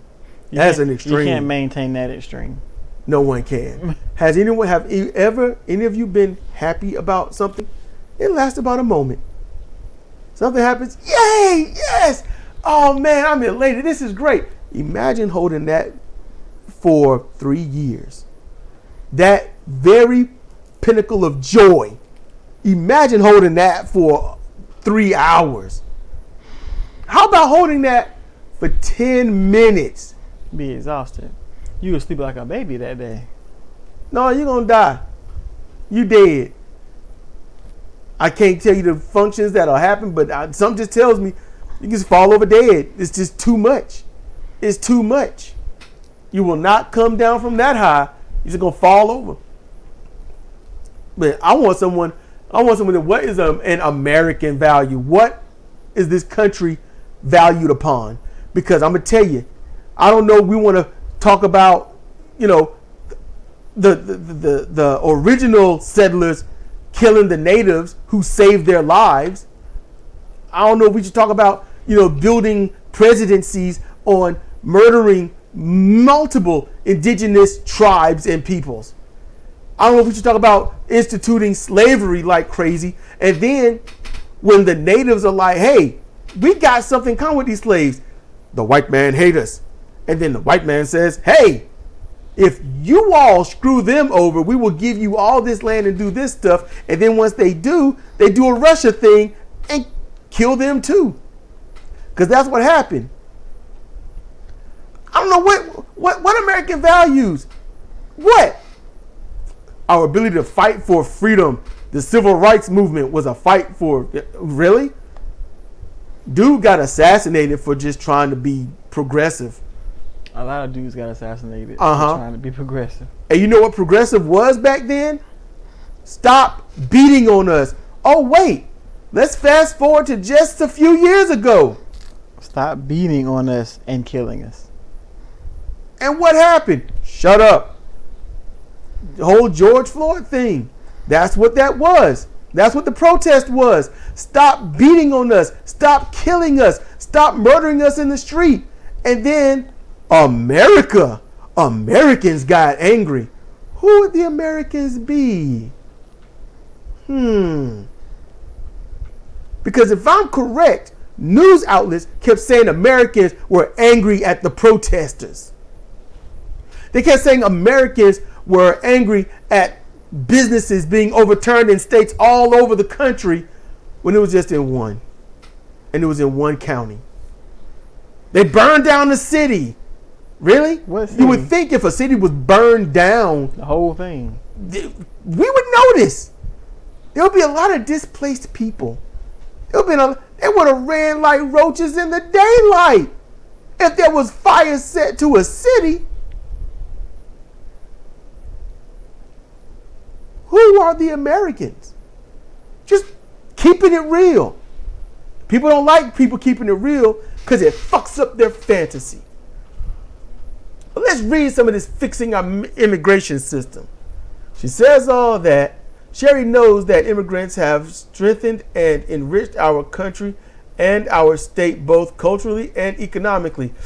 Yet, you want to uphold American values. And Americans don't like anyone south or north of the United States of the Americas. Keep it real. Keep it real. I know you don't want to say politicians. We don't need politicians. But everything on this and your whole website is you being a politician. Yeah, and politicians cannot keep it real. They won't get elected. So the only ones that's going to get elected are bullshit artists and liars, and you wonder why we can't have nice things. Well, you have the freedom to say all this stuff. Yeah, for now, as I said earlier, might as well get it out here.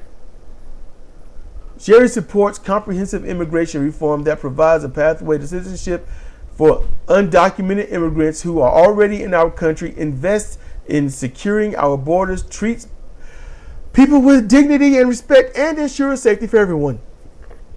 While securing our borders, reforms must reduce wait times for legal immigration, improve visa programs, and ensure a fair and efficient asylum process for people seeking refuge. Cheri will also fight to protect the DACA Deferred Action for Childhood Arrivals program and keep our promise to dreamers. Doubt it. Just saying, this is nice. It's nice to hear.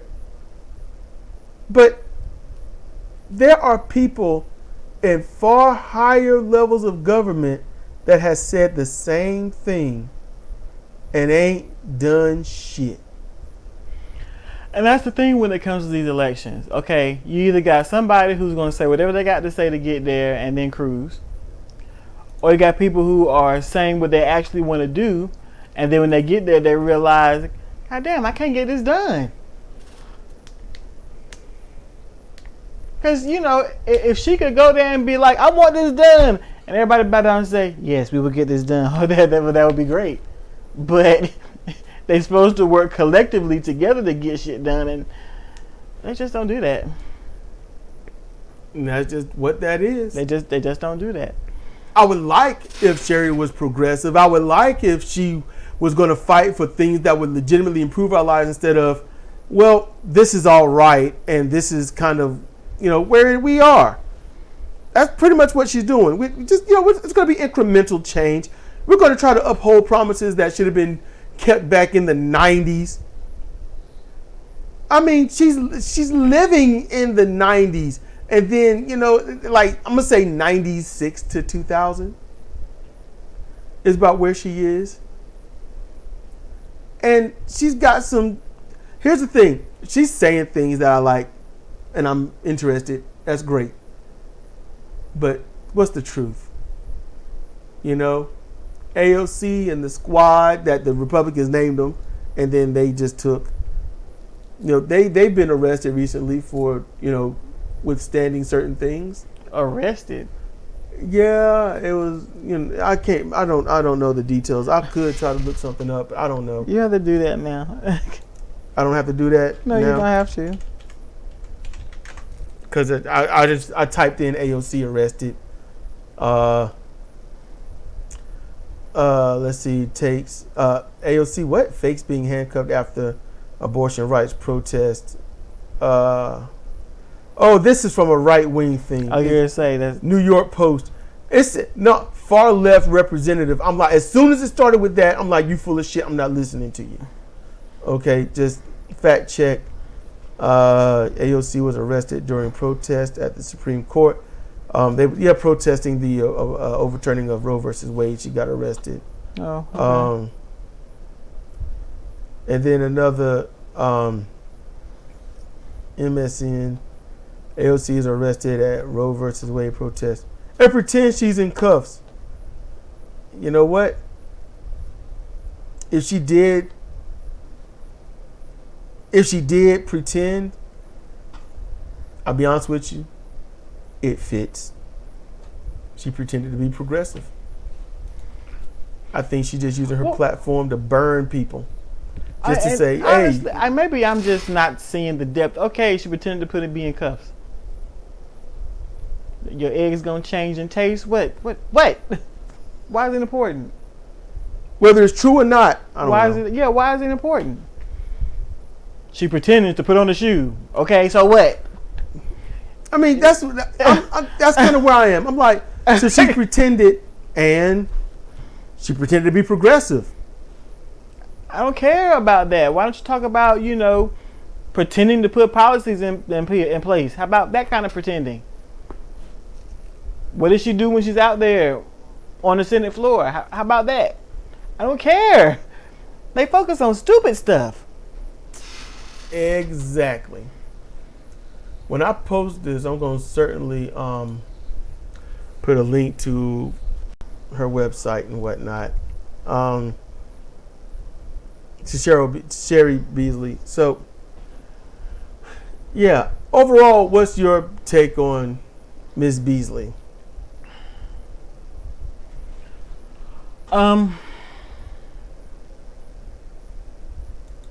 It's hard to say. She's saying what she has to say to get people who are Democratic leaning to vote for her. It would be nice if she would go and try and get some of these things accomplished. Unfortunately, she can't do it by herself. I hope she don't go there and just be like, I'm here, where's the money? I hope it don't go down like that. No, I don't think she's progressive enough. Many of these things are important, yes, but she's not progressive enough. Not even close. There are very few people that are to the left of me. You know? Very few. I really do want a better place for all of us. I want true equality. I want the justice system to be a justice system. You know? Don't look out for those that got money and then throw those that without it under the bus. It shouldn't matter. They got to stop working for the corporations. They got to stop working for the corporations. If these politicians stopped working for the corporations and started working for the people who vote for them, they would do things like not just legalize marijuana, but legalize drug use and treat addiction like the health problem that it is and not criminalize it. You know how much power that would take out of the pharmaceutical companies' hands? You know how much money that would put into the actual economy? That would give people jobs.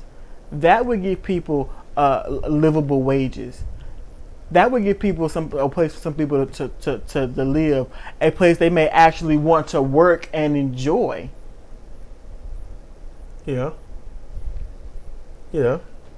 People get addicted. People start doing drugs for a couple of reasons. The very few do it because they're curious. Very few. But mainly, drugs like that are usually just an escape because life is just too crappy. And then there's some that get peer pressured into trying it, but then they get hooked and they want to score more. They go to their friend. Their friend turns them on to the dealer, and then they got somewhere to go. And when life gets hard, they hit that stuff harder, and that's where you get your ODs from. That's what happens. So, I mean, what you gonna say? You would have to fundamentally rewrite what this country functions off of, and it functions off of repression and oppression. And that's why things are the way they are. People have to repress who they are. And so how do you cope? Substances. They are oppressed, so they can't live how they want to live. You know, and this is not a vibe for anarchy. No, you shouldn't be trying to hurt anybody any kind of way, but if what you're doing is not hurting anybody, then you should be left the hell alone. People forget cocaine used to be damn near free and constant for all people in government to use. They use it. They had a small box. They take a pinch out the box, snort it right there, and move on.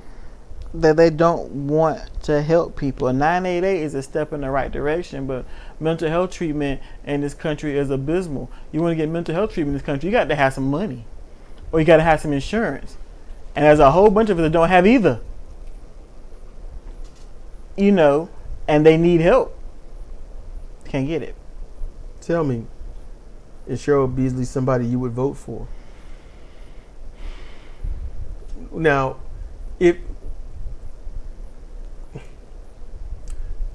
let's not pigeonhole you to the Democrats or Republicans. or a third party. Just in general, remove all that. Remove what anyone else would think of you. After reading everything and talking about this, is that somebody you would vote for? I would say at this point it's about a 60% yes. I am inclined to go and do some research on some of the things that she did when she was Chief Justice, ways in which she, her, because they have to vote for things. Yeah. The things that she voted on, how they went, the kind of record she had when she was a public defender, things like that.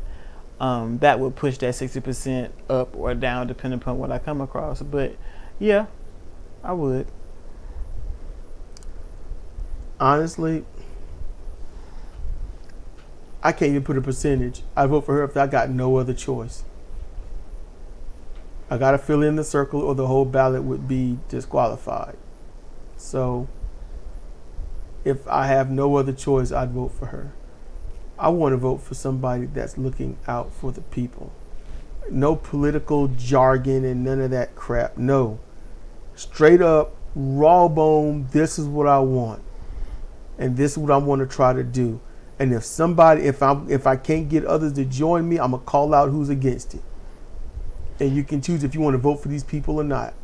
I will not go to Washington or even our own state stuff to be liked.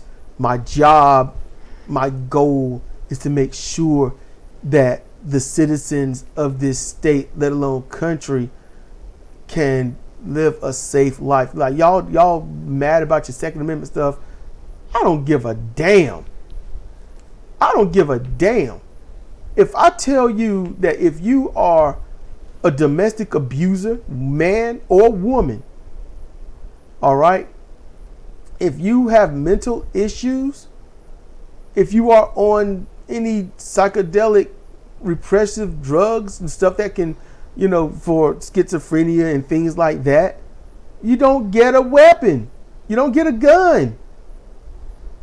If you've been beating on someone, threatening somebody, you keep getting in brawls, you don't get a gun. And the people that are against my sentiment, in my book, are evil because they let me know it don't matter who I beat on or who I might shoot. I should be able to own a gun because a yuck. You're evil. It don't matter to you. As long as you got a weapon and you can wield some power over somebody. That's the American value. American values are of repression, oppression, and control. And that's primarily why this country is stuck where it is. And you got to see the epitome of that in Washington when Trump got into office. You got to see that because he bullied, he oppressed, he controlled. He showed absolute power. He showed dominant, what y'all consider alpha male tendencies, and everyone fell in line. They got scared of him, and they still scared of him. And then the people who are not in Washington, his base, they want to be controlled. Yes. They scream about he's fighting for our freedoms. But you mean tell me this dude says, come to Washington, and y'all went? Come to Washington to hang Mike Pence, and y'all were on board. You want to be controlled. And yet they'll sit there and tell you, no one tells me what to do. He did it. Well, he's the leader. Here's a wake-up call. Donald Trump ain't no goddamn leader. He's supposed to be the head of the public servants. He was nominated to the presidency of the United States. That's it. It's not a dictatorship. He's not dear leader. Actually, it's getting questionable. Because if Trump gets back in office, he's going to have loads of teams that's going to find a way to keep him in there. Mm-hmm. So, and he said he wants to run it like a business. Yeah. Look at what his businesses have become. And that's going to really change the scope of the way things are done in the United States. On his side and the opposing side, because desperation is progressive too. Yep. So y'all need to think. That's why I push heavily about other parties and voting out of the two-party system and just vote for another party. You don't want to split the vote, but all you can do now is vote for the very people that's not doing anything for you. So you've got to ask yourself, do I want to vote for someone that's going to try to do something for me? Or do I just want to vote for the same thing because, why not? It is whatever. And, people talk about a third party and then people rail against a third party. Here is what it should be. You shouldn't have to be in a party. Nope. You should. That would eliminate all that bullshit. You should not have to be in a party. That's it. There were more independent voters than the other two, Democrat or Republican. So what Hillary and others had done was make sure that if you are not a Democrat, you can't vote for a Democrat. If you're not a Republican, you can't vote for a Republican. And that shit needs to change. And if you're independent, you can only vote for someone that is running as an IND, or that's it. And that's control. That is outright control. That is a loss of democracy. That is killed your ability to vote for somebody that you want to vote for. If you want to vote for who you want to vote for because it's legitimately who you truthfully, honestly think, not believe, but you really done some research to say, look, this person deserves, because this person is looking out for the country and not a one thing. They're looking out for the country. You should be able to vote for that person. In general, man, woman, transgender, don't matter. Non-binary, if that person wants to be called they, it don't matter. If that human being is the right person to lead universal health care and gun laws and all kinds of stuff, an actual educational system, and allow the ability for people to run for office and not need a ton of money, but just the desire, vote for that person. And that's how they control it, because everybody, just about everybody who runs or who gets elected, they look the same. Yep. Go ahead. Look at all the pictures of them. Old white people. As Papantonio said, fossil fuels. He called them fossil fuels up there. Yep. You think, and you're like, oh, we sound racist. No. Farron Cousins, he's railed against it. Michael Papantonio, they've been calling it out. Jim Cornette, wrestling guy, calling that stuff out. Before this, George Carlin calling it out. Years and years and years ago. Imagine if you didn't have to be pigeonholed to run as a Democrat or Republican. Or if you had to be pigeonholed to vote for a Democrat or Republican or independent. Imagine who could run. Because I'm telling you, I would love to find me a very left-leaning, progressive, fabulous drag queen to run for something. The thought of that makes me want to vote for that person already. And support everything, support what the people need, and things that I feel are, and yes, this is selfish, that are in my best interest, my family's best interest. Then hell yeah. I might want to go hear that fabulous person speak. Yep. Like, man, when that person spoke, I was there. The crowd would probably be fabulous. Just saying, it'd be beautiful. It'd be beautiful.